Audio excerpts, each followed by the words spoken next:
Perkenalkan, nama saya Belandina Susana Junianti Koilima. Pada video ini saya akan menjelaskan mengenai pemeriksaan antenatal care pada ibu hamil. Yang harus dilakukan adalah yang pertama mempersiapkan klien.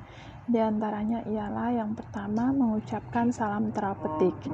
Selamat pagi Ibu, saya perawat Bella. Saya yang akan merawat Ibu dari jam 7 pagi sampai jam 12 siang nanti. Yang kedua, validasi identitas klien. Bisa saya lihat gelang namanya Bu? Boleh Ibu sebutkan nama dan tanggal lahir Ibu? Oke Bu, sudah sesuai ya. Yang ketiga, menanyakan keadaan klien dan keluhannya. Apakah Ibu tadi malam tidurnya nyenyak? Apakah Ibu merasa nyeri? Jika tidak, bisa dilanjutkan pada tindakan selanjutnya. Dan jika ada, maka kaji menggunakan PQRST. Di antaranya ialah apa yang menyebabkan rasa sakit atau nyeri, apakah ada hal yang menyebabkan kondisi memburuk atau membaik, apa yang dilakukan jika sakit atau nyeri timbul, apakah nyerinya sampai mengganggu tidur ibu, apakah rasa sakit atau nyeri yang dirasakan rasanya seperti ditusuk-tusuk, ditekan, ditinju, dipukul, atau bagaimana Bu? Apakah rasa sakitnya menyebar atau hanya berfokus pada satu titik? Seperti apa sakitnya? Mungkin seperti terbakar atau panas. Saya mempunyai nilai nyeri dalam skala 1 sampai 10 dengan 0 artinya tidak sakit. 1 sampai 3 Ibu merasakan sedikit sakit namun masih bisa beraktivitas. 4 sampai 6 Ibu merasakan sakit sedang dan aktivitas Ibu sedikit terganggu. 7 sampai 9 Ibu merasakan sakit yang sangat dan aktivitas Ibu sudah sangat terganggu. Dan 10 nyeri yang tak tertahankan dan Ibu tidak bisa beraktivitas lagi. Dari skala 1 sampai 10, Ibu pada angka berapa saat beraktivitas dan angka berapa saat beristirahat? Selanjutnya, kapan sakit mulai muncul? Apakah munculnya perlahan atau tiba-tiba? Apakah nyeri yang muncul secara terus-menerus atau kadang-kadang? Apakah pasien pernah mengalami nyeri seperti ini sebelumnya? Apabila iya, apakah nyeri yang muncul merupakan nyeri yang sama atau berbeda? Yang keempat, menjelaskan kepada klien tujuan pemeriksaan. Saya akan melakukan tindakan pemeriksaan antenatal care yang bertujuan untuk memeriksa keadaan ibu dan bayi, sehat atau terdapat komplikasi kehamilan sejak dini. Yang kelima, menjelaskan langkah-langkah tindakan para pasien. Yang keenam, mempersiapkan alat. Alat yang dibutuhkan diantaranya ialah Lennec atau Doppler. Jika menggunakan Doppler, maka sediakan jeli dan tisu. Sediakan termometer, pita ukur atau meteran, stetoskop, sphygmomanometer, hammer reflex, timbangan badan, pengukur tinggi badan, pen light, jam detik, dan plastik kuning. Kita akan masuk dalam pelaksanaan tindakan. Yang pertama yang harus dilakukan ialah mencuci tangan. Setelah itu, meminta ibu untuk melakukan pengosongan kandung kemih. Berikutnya adalah menjaga privasi dan keamanan klien bisa dilakukan dengan menutup pintu atau menarik sampiran. Selanjutnya, mengatur posisi klien. Pemeriksaan umum yaitu yang pertama lakukan pemeriksaan KU dan kesadaran klien. Lakukan pemeriksaan TTV, berat badan, dan tinggi badan. Selanjutnya adalah pemeriksaan daerah kepala, kaji apakah ada keluhan nyeri kepala pada ibu atau tidak. Selanjutnya bagian wajah, ada atau tidaknya kloasma atau edema Dan berikutnya pada bagian mata, periksa pada konjungtiva apakah anemis atau tidak. Setelah itu bagian sklera untuk melihat vaskularisasi pembuluh darah pada mata dan melihat apakah terdapat kemerahan atau tidak, ikterik atau anikterik. Setelah itu pada pupil normalnya adalah +2. Selanjutnya adalah melihat ketajaman penglihatan dan adanya edema palpebra atau tidak.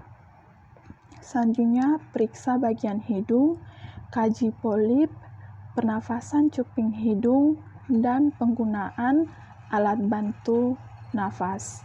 Selanjutnya, pada bagian mulut dan tenggorokan, periksa gigi adanya karies atau tidak, mukosa dan bibir kering atau tidak, dan pada tenggorokan ada kesulitan menelan atau tidak.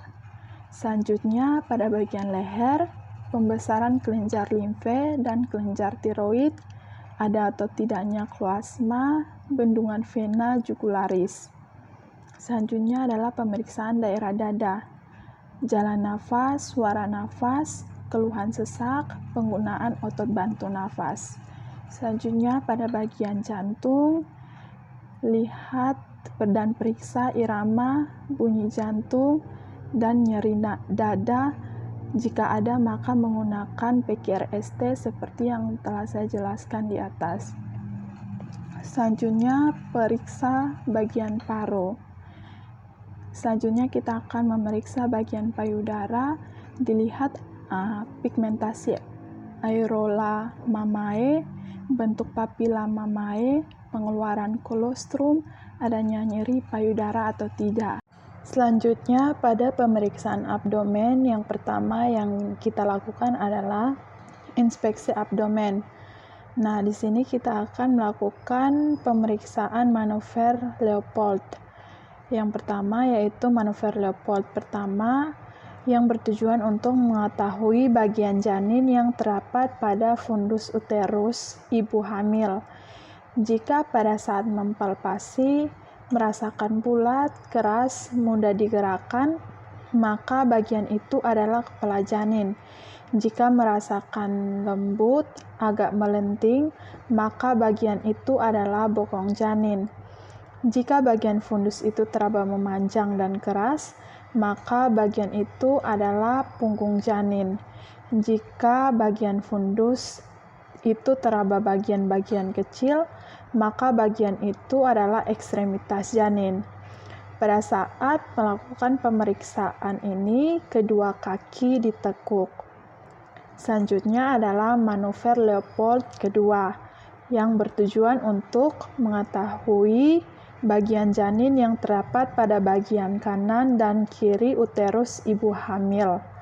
Jika pada saat mempalpasi terasa bulat, keras, mudah digerakkan, maka bagian itu adalah kepala janin. Jika merasakan lembut, agak melenting, maka bagian itu adalah bokong janin.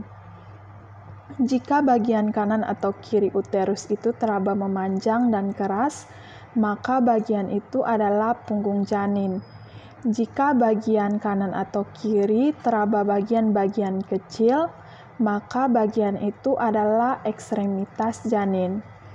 Pada saat pemeriksaan ini, kedua kaki ditekuk. Yang berikut adalah manuver Leopold ketiga, bertujuan untuk mengetahui bagian janin yang terdapat pada bagian presentasi atau bawah uterus ibu hamil. Jika pada saat mempalpasi merasakan bulat, keras, mudah digerakkan, maka bagian itu adalah kepala janin. Jika merasakan lembut, agak melenting, maka bagian itu adalah bokong janin. Jika bagian kanan atau kiri uterus itu teraba memanjang dan keras, maka bagian itu adalah punggung janin. Jika bagian kanan atau kiri teraba bagian-bagian kecil, maka bagian itu adalah ekstremitas janin. Jika mempalpasi hasilnya adalah kepala, maka goyangkan bagian kepala janin tersebut. Apakah kepala masih goyang atau terfiksasi. Jika kepala masih dapat digoyangkan dengan tangan, maka tidak perlu melakukan pemeriksaan Leopold 4. Namun, jika saat melakukan palpasi merasakan bahwa kepala tidak dapat digoyangkan, maka bisa dilanjutkan pemeriksaan ke Leopold 4. Saat pemeriksaan, kedua kaki ditekuk. Selanjutnya adalah manuver Leopold keempat. Leopold keempat bertujuan untuk mengetahui sejauh mana kepala masuk ke dalam pintu atas panggul atau PAP. Cara pemeriksaannya adalah tempatkan jari-jari tangan dengan tertutup di sebelah kiri dan kanan pada segmen bawah rahim, kemudian tentukan letak dari bagian presentasi tersebut, apakah konvergen atau divergen. Pada pemeriksaan ini, maka kedua kaki diluruskan. Selanjutnya, kita akan melakukan auskultasi denyut jantung janin atau DJJ. Dapat menggunakan Laennec atau Doppler atau monoaural. Jika menggunakan monoaural, maka pastikan bagian yang menempel telinga adalah bagian yang datar, dan yang menempel pada bagian perut ibu adalah yang berlubang. Jika menggunakan Doppler, maka harus mengoleskan jeli pada permukaan area yang akan diauskultasi. Cara menentukan punktum maksimum atau pusat terdengarnya DJJ, maka pastikan di mana posisi punggung dan kepala janin. Tentukan pusar atau pusat ibu. Jika punggung janin berada pada uterus kiri ibu dan kepala janin berada di fundus, maka tarik garis lurus dari pusat ke arah ketiak kiri ibu, hitung 3 jari dari arah pusar ke arah ketiak kiri, kemudian tempelkan monoaural atau Doppler. Hitung DJJ selama 1 menit penuh. Jika punggung janin berada pada uterus kanan ibu dan kepala janin berada di fundus, maka tarik garis lurus dari pusat ke arah ketiak kanan ibu. Hitung 3 jari dari arah pusat ke arah ketiak kanan. Kemudian tempelkan monoaural atau Doppler. Hitung DJJ selama 1 menit penuh. Jika punggung janin berada pada uterus kanan ibu dan kepala janin berada di simfisis pubis, maka tarik garis lurus dari pusat ke arah selangkangan atau sias atau suprailiaka anterior posterior kanan ibu. Hitung 3 jari dari arah pusar ke arah selangkangan atau sias atau suprailiaka anterior posterior kanan, kemudian tempelkan monoaural atau Doppler. Hitung DJJ selama 1 menit penuh. Jika punggung janin berada pada uterus kiri ibu dan kepala janin berada di simfisis pubis, maka tarik garis lurus dari pusat ke arah selangkangan atau sias atau suprailiaka anterior posterior kiri ibu, hitung 3 jari dari arah pusar ke arah selangkangan atau sias kiri, kemudian tempelkan monoaural atau Doppler. Hitung dan menilai frekuensi kekuatan dan keteraturan. Lihat apakah adanya kontraksi uterus atau tidak. Selanjutnya, kita lakukan pemeriksaan perineum. Yang pertama adalah kita memakai sarung tangan, mengatur posisi klien, dan memeriksa kebersihan. Selanjutnya adalah memeriksa adanya pengeluaran pervaginam seperti darah segar, sekret. Memeriksa hemoroid varises vulva, lesi bekas episiotomi. Selanjutnya adalah melepas sarung tangan dan mencuci tangan. Selanjutnya adalah melakukan pemeriksaan ekstremitas bawah, memeriksa adanya edema dan varises, memeriksa refleks patella dan kesulitan dalam pergerakan. Selanjutnya adalah merapikan pasien dan alat, dan mencuci tangan. Selanjutnya, bagian akhir yang harus kita lakukan ialah evaluasi. Mengevaluasi respon verbal dan nonverbal, kontrakontrol berikutnya yang akan dilakukan, terminasi, dokumentasi, dan respon verbal dan nonverbal, hasil Leopold, dan hasil pemeriksaan abnormal. Demikian video penjelasan mengenai pemeriksaan antenatal care. Terima kasih.